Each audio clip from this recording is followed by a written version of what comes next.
It is extremely confusing, and that's where I think, having a single standard for the whole country, which could happen after the Supreme Court decision, it would make everyone's lives easier. It would make the same-sex couples' lives easier. It would make the government bureaucrats who have to figure all this stuff out easier. It would make businesses much more efficient in terms of how they deal with their employees. They don't have to treat employees, on a state-by-state basis, because it gets very confusing for all of those places.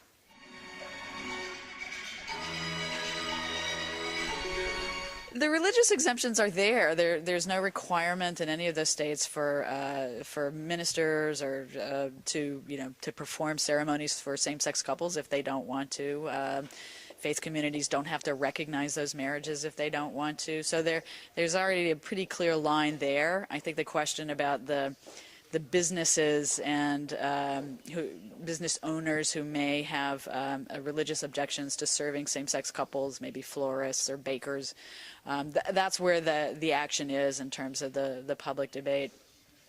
In fact, we've seen hundreds of thousands of same-sex weddings across the country that never involved any of those kinds of problems. I think most same-sex couples would rather not have to get into a debate about the legitimacy of their marriage with their florist or caterer. They're going to go to places that they know they will be served, and so I think it's in the sense of the number of times this has happened, it's really very small in the context of the larger set of marriages that have taken place.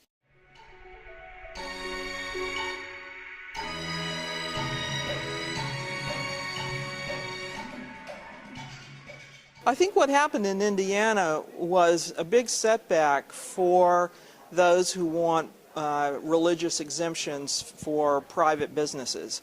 The legislature passed that kind of law. Religious conservatives strongly backed it. It was very clear that they wanted it in order not to serve same-sex couples.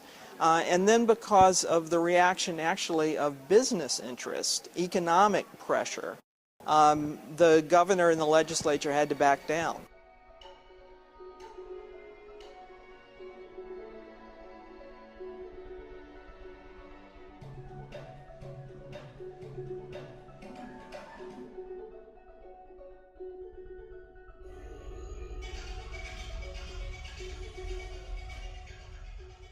Oh, I think that's, in many ways, it's the whole ball game.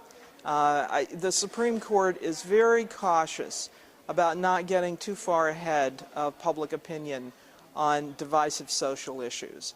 And it is extraordinary that we are at a position where we think it's quite plausible that the court will force states to recognize same-sex couples in 2015. There was, the first same-sex couple to marry in the United States was 11 years ago, in 2004. So in historical terms, that's like a millisecond